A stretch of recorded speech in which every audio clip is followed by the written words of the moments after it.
What's going on, friends and family? Thank you so much for watching Every Day is a Saturday with your host, me, myself, and I, Brian Roof. Hey, guys, another great day, another great episode. But before we get into today's interview, I just want to start off by thanking each and every one of you guys for all the support that you guys have shown. I appreciate you guys for tuning in, watching it, sharing it out, and the special messages that I get sometimes from my friends and family and some of the I have met along the way.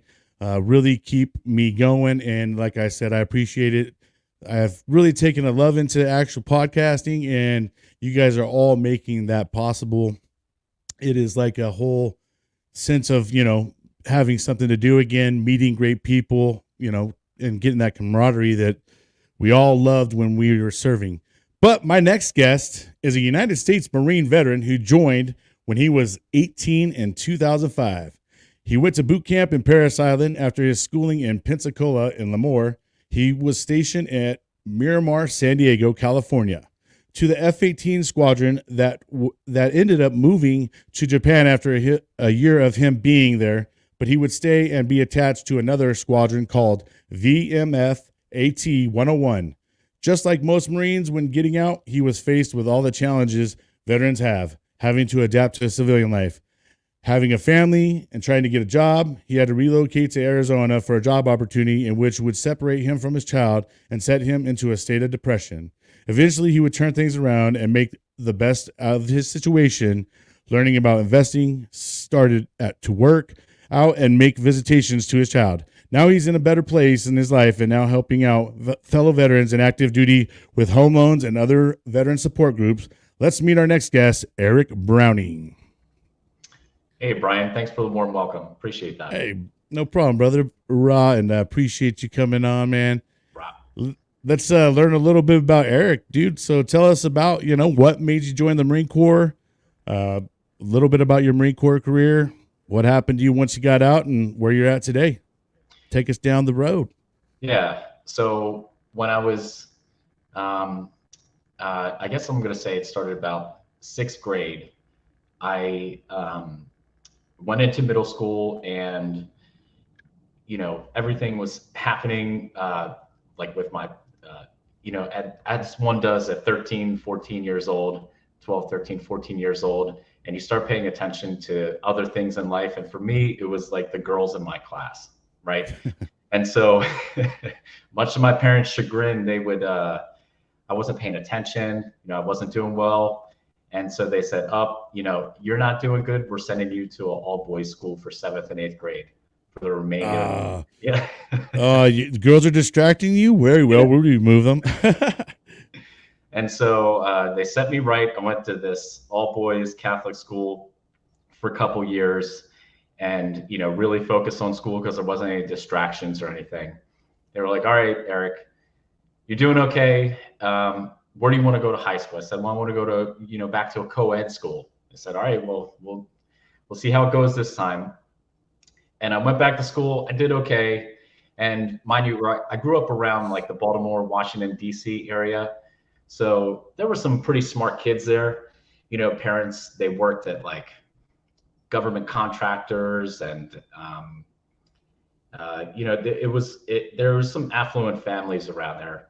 And actually, 9th grade, 9/11 happened, and some of the kids' parents, they worked at the Pentagon, and so we were watching on the news just like all you guys did, everybody else did. We were staring at the news, just watching those towers fall, and that really shaped the way I thought about America. Like, how could somebody do that to us? And it kind of entered my mind that we need to do something about this, right? And school went on. I did okay. Everybody else was applying to colleges, and I thought, maybe I want to do something a little bit different. If I would have gone straight into college right after high school, I probably would have wasted my money. Probably would have been like, drinking too much and all that stuff. Not saying that didn't happen when I was in the Marines, but but to a point where I'm not going to be checked and I'm not going to have any discipline associated with it. And so I figured, if I'm going to join the military, I want to join, the best one, and that's the United States Marine Corps, And Err. and so I joined. I did pretty decent on the ASVAB. I had basically anything I wanted to do, and I chose to go into aviation. This was 2005. So if you recall, Hurricane Katrina happened that year, and it happened at the end of when I was in boot camp. And so our school was in Pensacola. It got delayed. We were just hanging around in Pensacola for about a year, just doing police calls every single day, cleaning shit up. It was not what I Professional thought. trash cleaners, Marines. That's people don't realize that that's a good secondary job for us is trash picker uppers. Yeah, yeah, that base was clean, right? There was nothing on the ground at that base. Hell no. Yep. Imagine. Stayed in Pensacola for A school, and then that was like basic electronic theory that we went to go learn, and then you get assigned to a specific aircraft. And I got F-18s, which I thought was sick.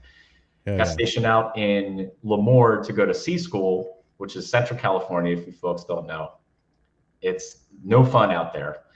The folks that might know who that is or where that is, it kind of sucks. But that's where I met my daughter's mom. She was working I used to go get a haircut at this place every week, and then she would work as like the reception or like the cashier at the haircut place. So I flirt with her. We eventually started dating each other, and then it was time for me to get stationed at my permanent duty station. And that was in San Diego. So I would make the trip to see her back and forth from Central California down to San Diego, and she'd come and see me. One thing led to another. She got pregnant, and I think that was about 5 months into our relationship. So like any other Marine, you do one of three things. You either get deeply in debt, you get married way too young, or you have a kid maybe when you're not supposed to. So I got two out of the or three. all the above. Yeah, or all the above. It's a rite of passage. And at that time, when I found all this out, I was 19 years old when I found out that she was pregnant. And I was like, what the fuck? I'm a kid. I can't have a kid. Right. What am I supposed to do? So all this pressure and anxiety, and then, telling my parents, and then, I wish that somebody told me back then that it's all going to be okay, because it turns out that it is okay. And maybe that's kind of what I'm here to do, is just say, if you're at this point in your career, or something bad is going, or something unexpected in your life, and you're in the military, it's going to be okay. And you're going to find a way through it. And so folks like you, Brian, and there's a ton of active duty and veteran programs out there, and government programs even, to help you out with all facets of your life. They'll help you out so that it is going to be okay. And okay, so back to me. We got married thinking it was the right thing to do, and we just never really got along. I had all this resentment for having a kid early. I was too young. This isn't how I thought my life was gonna play out. And I was mad at myself, and I was mad at her.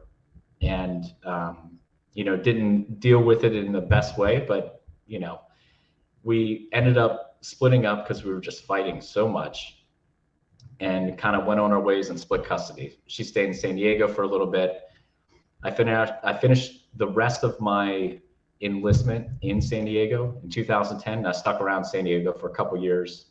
I worked for a government contractor, and actually two government contractors. I had two jobs at the same time when I got out in 2010. And I did that, and it was all to support my kid. That was my purpose, right? 2012 rolls around, and I get this opportunity from Intel, the computer chip manufacturing company. And they were recruiting people in my industry to come work on their machines so that they can make computer chips, right? And I thought that this was like the coolest thing ever. I get to go work in the tech sector, and get to go experience something completely new. It was good pay, great company with great brand recognition. And I reached out to my daughter's mom and was like, hey, all that shit that we went through, maybe it's time to reconsider it and try and work it out, for the good of our daughter. And she agreed, let's pack up all our stuff from San Diego, go move out to Arizona and start brand new, start fresh. Needless to say, we moved out there. It lasted a whole 2 days. Oh, geez. Damn. 2 days, huh? Yeah, 2 days. We just weren't right for each other. And honestly, It was probably the best thing looking back on it. We had to go through that experience to kind of put it in perspective. Right. And when you go through something that's shitty and painful, when you come out of it on the other side, you realize that you don't want to go back there again. And then you don't take the inconveniences in your life for granted anymore. Right. That's what I get out of it. Every day is a gift, and you're grateful for the things that you do have. Now, when she did split up, I was like, man, I moved my whole life out here to Arizona, and she's moving back to California. How am I going to make this work? And with child support and my job, it was, I was just barely making it. It was a good paying job, and I still had to support my kid and travel back and forth to try and participate in her life as a father. And again, those feelings of resentment came up, depression, anger, and I got to a crossroads where I had to make a choice that I could go down this one path where I could continue to be angry and resentful, or I could say I could accept the things that I have and say, these are the cards that I've been dealt, and they're all because of the choices that I made, and that's why I'm here. Now I can continue to make other choices that are going to make my situation better.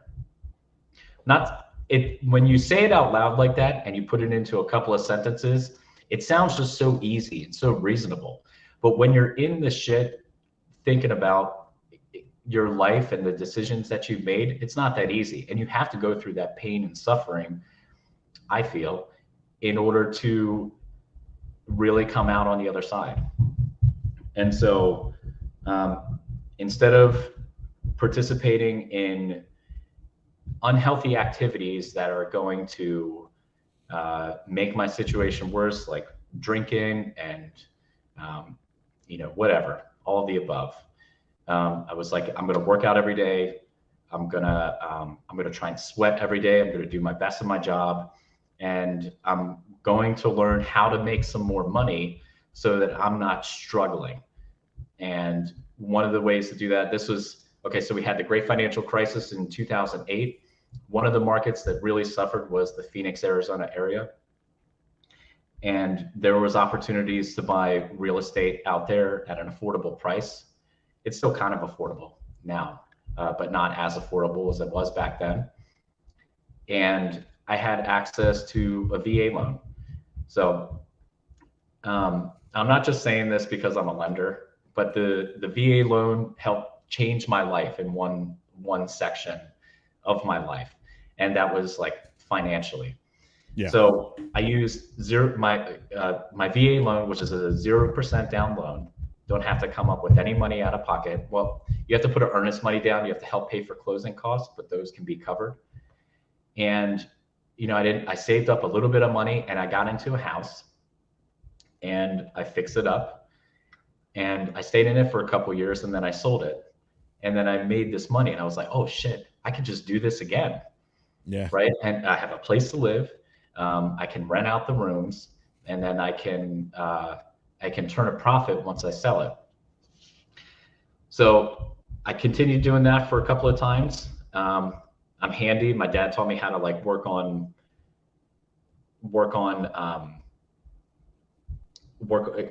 houses, do some renovations and stuff like that. And so I fixed some things myself. I drove a genie lift through my front door and to scrape off these popcorn ceilings because these ceilings were 20 feet high. Oh, sheesh. Yeah.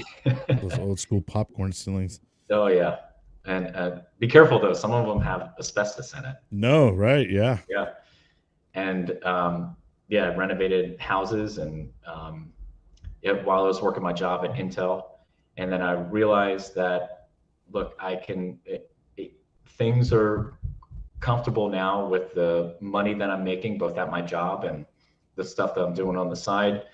2021 came out. My friend Glenn, he owns a mortgage brokerage out in California, and I was telling him, I was like, hey, I really enjoy this whole renovation thing and putting deals together and using the VA loan.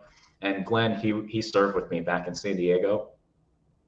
He was like, hey, if you're serious about helping out veterans, he goes, 40% of my business is VA loans, and it's we help out veterans. We're veterans ourselves. Come visit me at this conference in Las Vegas and check it out, see if this is something you're actually interested in. So I booked the tickets, went out there, met everybody. Magic Johnson spoke at the conference. I was like, all right, man, I'm sold. What do I got to do? He's like, all right, you need to get licensed. And then I quit my job, my lucrative tech job at Intel, and I went and I started over. And so closer to my daughter here in California, and now I can pursue something that I'm actually passionate about, which is helping out veterans get into loans using their VA loan, and explaining to them that it's more powerful than you think it is. All that shit that you hear on the news about interest rates and all that stuff, it's true. However, the greatest source of wealth that most people have in America is in their home, right? And this is going back for decades now. When interest rates were in the double digits back then, or whether they bought a couple years ago when they were in the low single digits, that's where most people hold the majority of their wealth. And the younger you start, the better off you're going to be, just like I was. And that's kind of the message that I'm spreading, is that like you have to take ownership of the shit that you went through and the decisions that you made, but you also have all of these tools at your disposal as both active duty and a veteran that you can use to help improve your life. You just have to take the first step to go and do that. That's 100% correct. And you know what? It's crazy this day and age, though, how much more resources there are available. It's just a matter of getting them out and in front of people's faces. Like, I mean, ever since I started doing this podcasting thing, it's opened my eyes up to how many nonprofits are out there that are doing different things. We got nonprofits out there, that are doing hunting, fishing, and then there's guys out there doing things with music. There's people doing stuff with guitars. I mean, there's just pretty much, there's almost a faucet for everybody that has some kind of a niche that they really enjoy. And that's kind of what's kind of cool. And that's, something like, some of these podcasts that we have going on out here. That's kind of one of our big missions too, is to get that out there.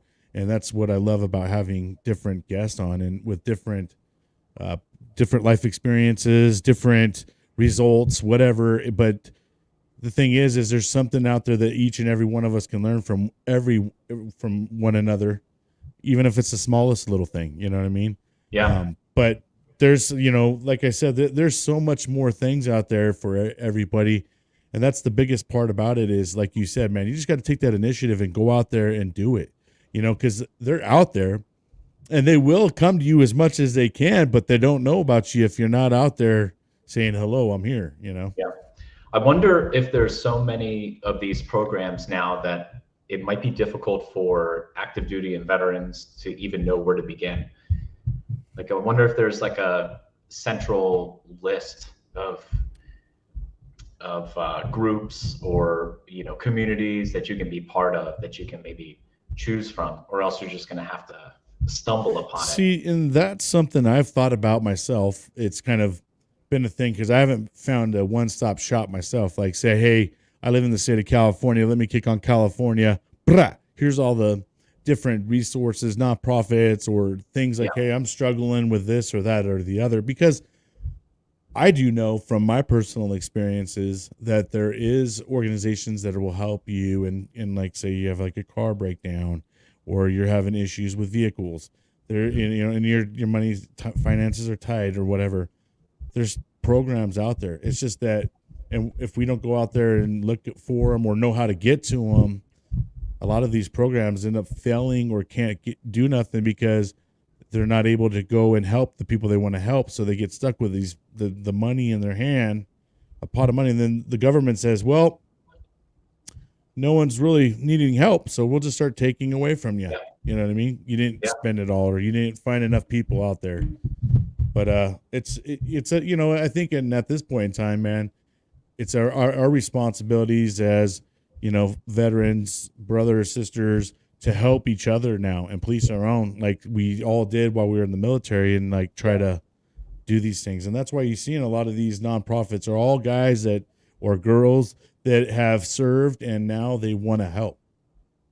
And it's rough too, because a lot of them are having issues with being funded or whatever, they have to go out and ask for the funds. It's not something that's just granted to them, so, but man, it's one of the other things too is that you kind of touched on is the divorce and going through the relationships, and I think a lot of the younger guys out there, and I know I was kind of a victim of this, well, not a victim, but I did this myself, is get married to get off the barracks type things, get out of the barracks. A lot of guys, they want to get married because they like, fuck, man, I'm tired of doing this. I'm tired of trying to do you get the BAH, but you're tired of doing, the field days every Thursday, and you fail on a Friday just because the company gunny's pissed off, and everybody's like, fuck, I need to get out of these barracks. So we all go out and get ourselves in these crazy relationships, and at the end of the day, they fail, man. And then we're stuck with so much turmoil to live with after all that. Yeah. So if you're a younger person listening to this, man, hey, just bear grit the 4 years of living in the barracks, and get out of there. Don't try to marry someone just to get out of the barracks, because that's not going to work out. Yeah. I think that mentality is, of course, because they're trying to improve their life, just like you and I are. We think that I need more money. Yeah, it's a money-driven thing. Yeah. How do I do that? Oh, I can get married. And of course, you're 20, 21, 22 years old. You're a fit, good-looking guy getting a 300 PFT. Of course, you're going to find somebody that'll sign on to marrying you, but then you don't necessarily really know the person. And then there's like you have this agreement in your head. You're like, I'm marrying you to get more money. Yeah, of course, I might love you, might not. But I think that the motivation to improve your own life is in the right place, but the way you go about it, there's other ways to do it instead of just a simple way of getting married so you can get BAH. And you really have to take care of yourself in a way that's kind of only you when you're figuring things out at that age, not necessarily bringing other people involved unless you love the woman, right? Yeah, right. But maybe start a side hustle, maybe try and get promoted faster. Yeah. Maybe try and do things that are just solely things that you can control and not necessarily bringing other people into the mix. Yeah, well, the other thing is it is a temporary high, so to speak, because like, all right, cool, we get married, get a little bit of some extra money, and then next thing you know, you're broke again, and now you have you have a spouse, and a lot of these spouses that marry military members don't realize what they're getting themselves into or what kind of commitment it is, because in the Marine Corps, something they used to always tell us is, if we wanted you to have a wife and kids, we would have issued them to you. And and it's kind of legit, man, because you never know at what given moment you can be deployed or act, and told, hey, here's your orders, you got to go. And you're just like, your wife's like, well, I like it here. Well, that the Marine Corps said we don't, and we got to go somewhere else. So, that's the other thing is that the spouses or that marry into military members, they don't realize the commitment that you're also swearing in damn near yourself. You know what I mean? Yeah. And that's why you hear of those dear Jody, the Jody is at home stories, because they can't hack it. And, it's like, man, he's deployed. Oh my gosh, I'm alone. Yeah.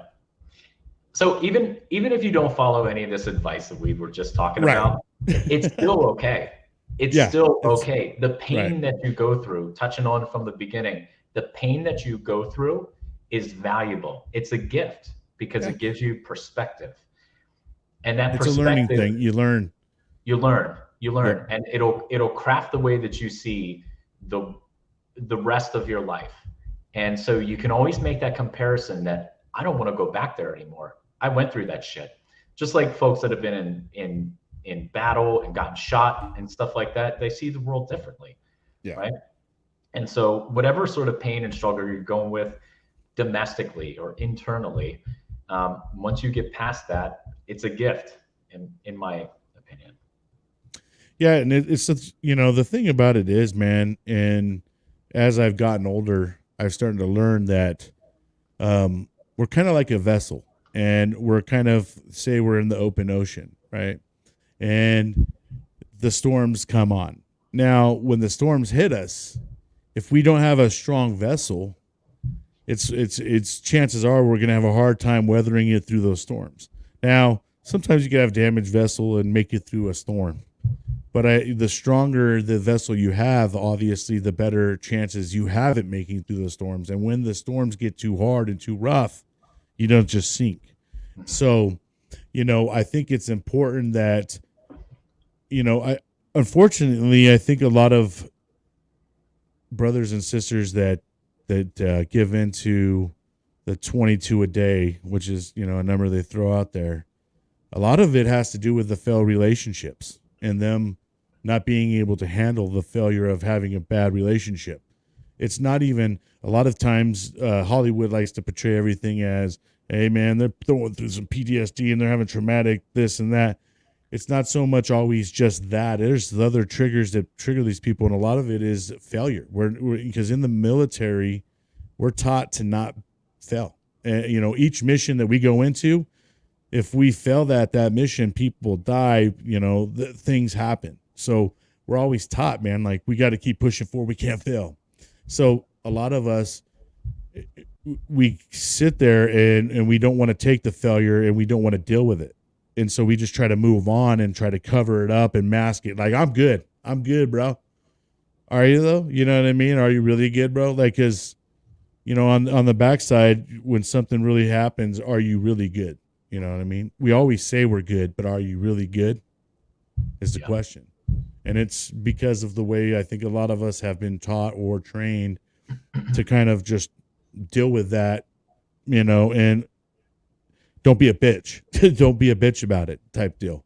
Yeah. But that stuff always, it doesn't go that far, man. And I think, and we're starting to see that it's not always that healthy, because if we can't have a clear mindset, I don't think that we are in a position to make good decisions. I think that when you're in a really bad mindset, that's when you're going to be making the bad choices, and you're going to be going down and making a lot of regrets. 100%.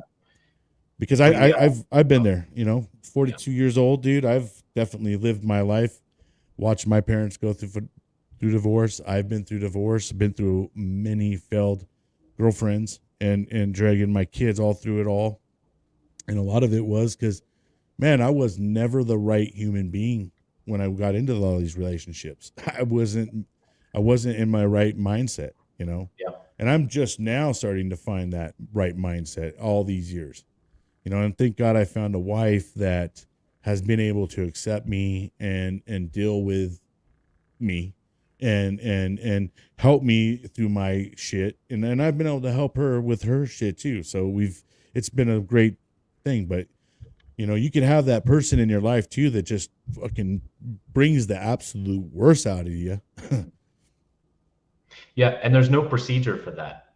You were talking about we don't want to fail. We also had a procedure for everything. You know, if you're in your squad or something, like you go through these drills to make sure that every possible weak point is considered, and then there's a contingency plan for it. I mean, same with aviation too. Like there's a procedure on how to do everything. What happens if something goes bad here or there? And in relationships, it's not necessarily like that. And luckily, our lives are filled with, not only just our family, our finances, our spirituality, and our work. Not all those things have procedures. And so maybe these groups that you and I were talking about, these like government programs, it's like an attempt and a blueprint to have procedures for folks like us to follow, so that we can live our lives in the most rich way possible and get the most out of it without succumbing to taking our own lives. Yep. So, dude, now that you've been doing the home loans and stuff like that, that's a whole different ball game. Getting able to see a family be happy, I mean, that's a great moment. Do you get to see that end of it, or are you just there getting them the home loans and stuff like that? Oh no, that's the most rewarding part of the process. Like sometimes we get folks that have 20% down, great job. It doesn't, when they get into a home, it's not necessarily as meaningful as somebody who struggled to save up that earnest money deposit of, $5,000. Or like I talked to some kid last night, he's 22 years old, and he active duty Marine, and he's like, yeah, I'm flipping a car. I'm going to make $10,000 on it. I'm working at my job. And when I get out, I'm going to be this manager at a warehouse. And like he's killing it, right? For 22. Yeah. I wish I had that kind of focus and that kind of vision. And like, I'm excited for him. He's just like, I want to build this house. Like, can you help me like build this house out like on this raw piece of land? And I'm like, yeah, man, let's do it. And I get emotionally invested in it when it's somebody who's struggling, especially veterans, right? I mean, the VA loan's like the best loan product out there. 0 down, no mortgage insurance. You get like the best rates because it's a government program. And I think that like veterans in active duty can really use that to capitalize on what they have available, and then make a life for themselves financially, but not to put anything else on the back burner. Like you still have to work on yourself with your relationships and right and your career, of course. Yeah, it's always though comforting to have security with a home, because that's one of the biggest things I think anybody is. You want to have a roof over your head, Yeah. And then after that, you got to be able to put the lights on, put the food in the table. But square one is securing that home and in that place of security for you to, say, hey, fam, we got a home. That's just a whole nother feeling as as a family. It's like, yeah, this is our home. Mm-hmm. That's great, man. Yeah, so you've definitely taken a liking to doing that, I guess, huh? Yeah, it's something that I'm actually passionate about. I think I think that even though I was making decent money at my old job, it wasn't something I was fulfilled with doing. There was a lot of negativity there. I worked at night. It was like a factory, right? So a lot of grouchy old dudes, complaining about stuff, and their back hurts, and they weren't necessarily the most positive folks to be around. But the trade-off was that it paid well. So, yeah, now I get to do something where I get to help people. There's purpose, and people are accomplishing their goals, as opposed to just showing up to work and punching the clock. There's no problem with that either, right? But I just needed to have something that was going to be more fulfilling. So do you kind of create your own schedule, or you go on like a regular old schedule? I get to create my own schedule, and That's awesome. That's a good thing and a bad thing. So Yeah. I saw a meme. Gotta get that discipline. Yeah. I saw a meme that said people in real estate work 80 hours a week so they don't have to work 40 hours a week. And that's so true, you know, because like you're constantly answering questions and answering phone calls and helping people and then kind of saying like the same thing all the time, but also delivering in a way that's considerate and is easy to understand and is palatable, because a lot of folks don't understand it. You don't expect them to. Like, I'm not expecting somebody that is a union electrician to understand how the APR is calculated, right? You gotta show people that stuff and make sure you're doing it in an ethical way. We're regulated by the government, so like we have to deliver information in a way that is accurate and it can't be deceptive. So the whole 2008 crisis, it was because people were being deceptive when they were talking to that union worker. Right? You need a loan. You need a loan. Yeah. You need a loan. Yeah, and so it's much more regulated now. I know that folks might, people are split when it comes to the government regulating things, but it's a good thing for the mortgage industry because it was out of control back then. They were charging people for shit that they didn't need to be charged for, and some of that resentment probably still carries over, but still people need to get into homes. So, I mean, how else are you going to do it? But yeah, when it comes to veterans though, I got a soft spot because I'll tell you a story. When I was 21, I bought a house in San Diego using my VA loan, which again, 0% down. This was 2008. And I got pre-approved by, I don't know, can I say like a big bank name on here? Dude, yeah, man. Yeah, okay, I got pre-approved by USAA for my VA loan. And they were great when I was 18 and I didn't know what a checking and savings account was, right? They explained it all to me on the phone. Thank God for that. But when it come to my mortgage, I had a little bit of cash that I saved up, and they told me that I need to put it as a down payment on a VA loan, 0% down loan. And then they told me that the cash that I have, I need to put it down, because it'll make the offer more attractive.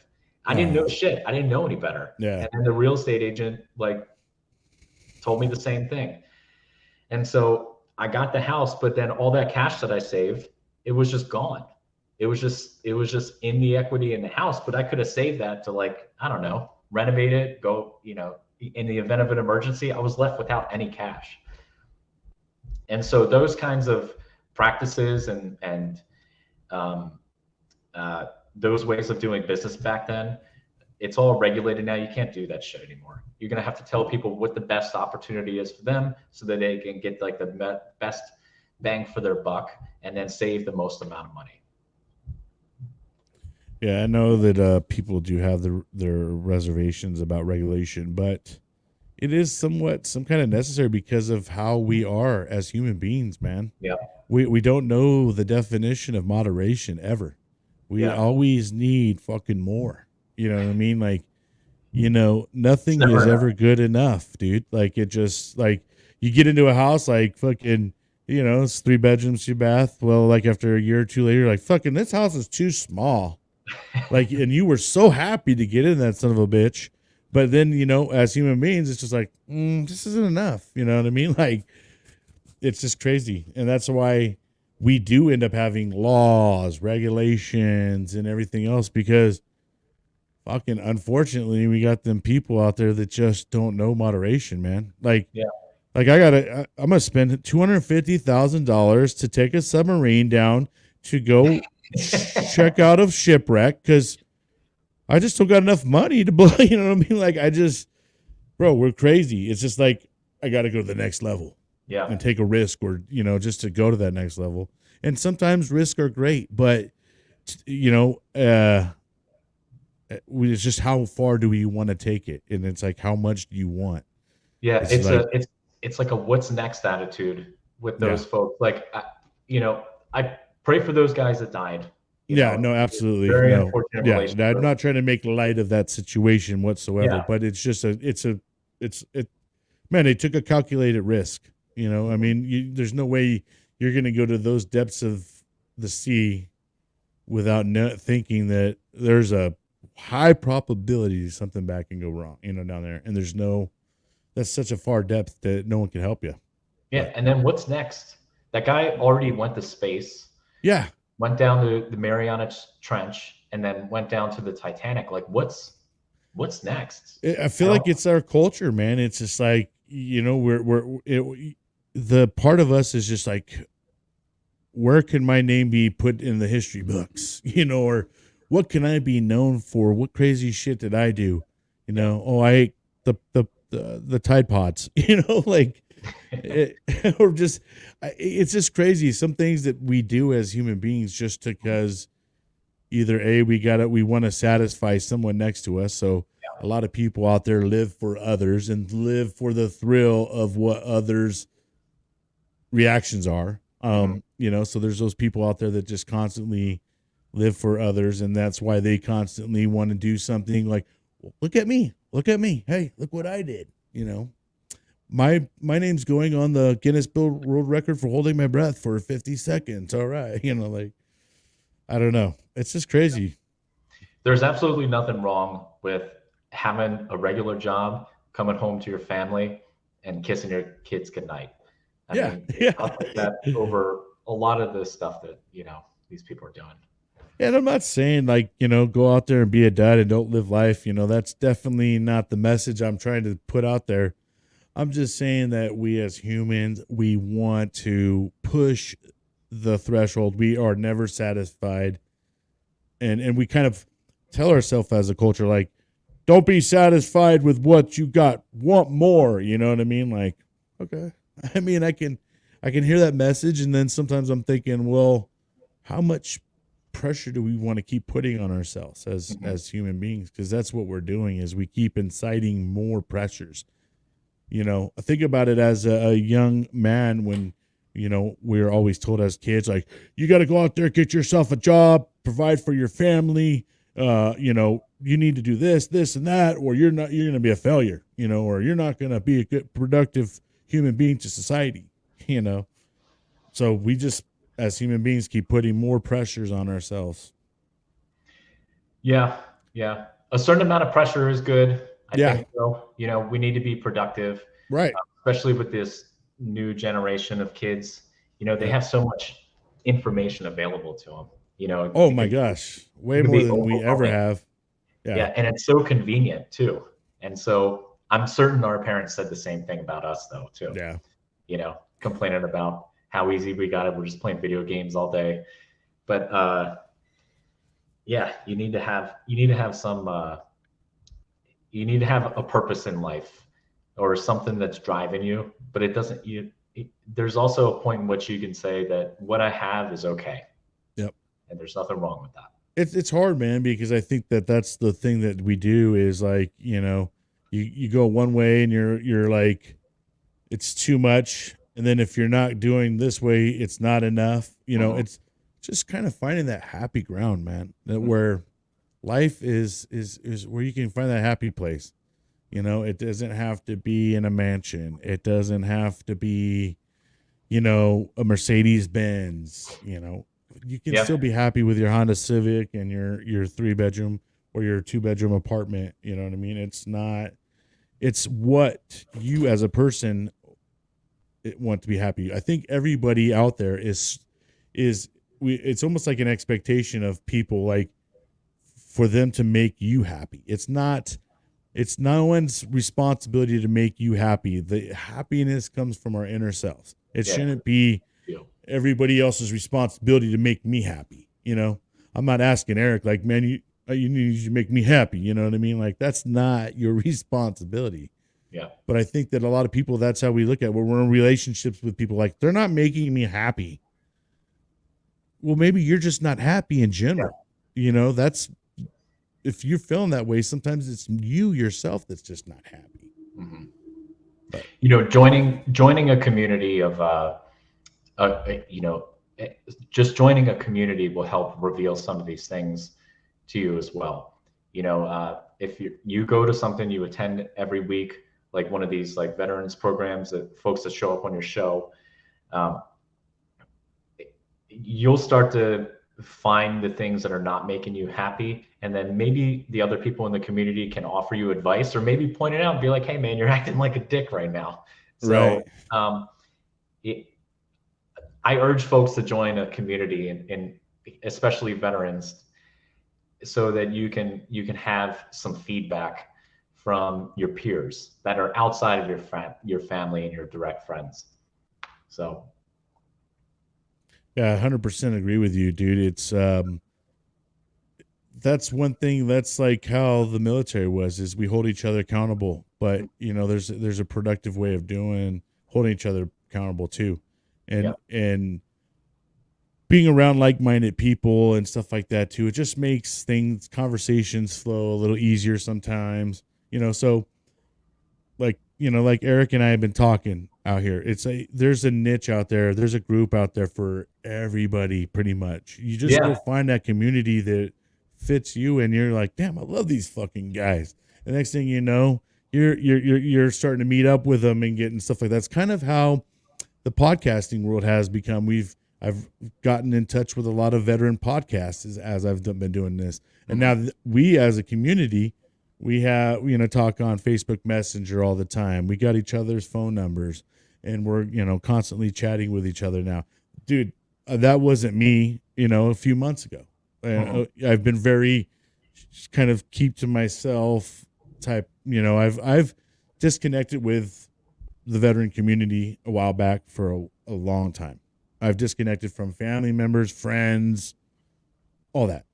And now I'm at the level of like reconnecting and all those things. And it's refreshing, man. And my wife even notices it. She's like, man, you walk around just like so much more happier and stuff. It's like, here I am, kind of feeling like I have a purpose again, or, you know, just meeting and talking to other people, and then hearing other people say, man, you know, appreciate you. Let me tell my story. Let me talk. And, you know, it's great. Yeah. And you're part of something. That community, you have a purpose, like you mentioned. You're part of something. There's a culture. And, you know, when you are alone and you're with your own thoughts, and whether they're positive or negative, when they come up, you don't have any feedback, and then you don't have any insight. And that stimulation is something that you need. You need that from a community. And it doesn't have to be fucking mortgages. It doesn't have to be like, you know, your job or whatever. There's a guy in this mastermind that I'm in, this veteran mastermind, and he has a skateboarding for veterans PTSD group. I forget. See, dude. Yeah. See, like there's a skateboarding group. Yeah, it's like it's so niche. It's like veteran skateboarding folks with like PTSD, right? And so they like meet and they do like skateboarding and stuff. But like, you need to be part of that shit. You know, you don't have to run it. You don't have to be like blasting it out on social media, but just attend and then continuously do it, because it'll give you purpose in life. It'll give you some positivity that you're not going to get it from work, and you might not be getting it at home. Okay. But something that's going to give you something to live for. Yeah, absolutely. And I mean, I can honestly say for myself, what Eric is saying is 100% true. Because I was back there, you know, a few months ago, just living my hermit life, you know, and just kind of keeping to myself and my family. But since I've been now in meeting and coming a part of a community, I mean, it's grown. Now I'm a part of the Gunroom Radio, and I'm a radio DJ on the Gunroom Radio show. That's 2 times a week. And it's, you know, it's great because now I'm again connecting with the community that I had the most in common with, at one point in time. So it's kind of cool because, man, it's the hard part when we're all in, bro. We develop all these great relationships and then we all go back because a lot of us are all from different states, different towns, and we're miles and miles apart, man. So it's not that easy anymore. But now with technology, like having this where we could actually do FaceTimes and see people in front of us. That's why I do a Wacky Wednesdays on Wednesdays too, is it's to bring in veterans. Like, come on in, hang out. You ever want to come on, Eric? You just come in, just like we are now. I could put up to 10 people in here. So it's just another avenue, another place for veterans to come, chill, have that camaraderie, network with one another, find out about all the different other programs that are offered out there. And as we're going through it, I'll go ahead and give Hero Stock a big plug. He's my buddy Jason Steiner. He's a Marine veteran. He has a nonprofit, and it's called Hero Stock. And what they do is this is going to be in Nebraska, September 9th, but they have veteran artists come in and perform, sing, and everything. And they're playing music. There's cornhole, there's drinking, there's food, and there's just I think he has like 30 different nonprofits and different veteran organizations that are coming in. It's just great, man. I mean, these type of things are opportunities for veterans to come, feel that camaraderie again, and then network, and then it gives them all opportunity to feel a sense again, like they have a sense and have something to do. Yeah. But I mean, yeah, I love it, man. And like I said, you ever want to join us on the Wacky Wednesdays, come on over, bro. Like it's for everybody, and it's a good time, and it's just another place to kind of talk about what you got going on. But if anybody ever wanted a home loan or whatever, is there a way to go through you? I mean, is it just you support the Arizona area? How does that all go about? Oh, well, I mean, I'm licensed in a handful of states, so California, Texas, Arizona, Oregon, Washington, Idaho, Colorado, and soon to be New Jersey. Wow. Yeah. And I mean, if somebody wants to send me a message, I should probably put my handle. I'll send it to you. It's just House Guy, HOUZGUY, on like Instagram or TikTok, or Erik Browning. You can find me on Facebook. Yeah. And then I'll give you my contact information.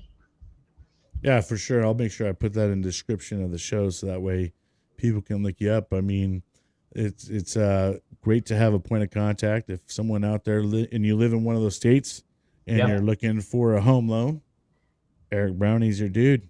Like, hit him up, man. Cool. Thanks, Brian. But yeah, absolutely. Eric, is there anything else that you want to share or talk about before we head out?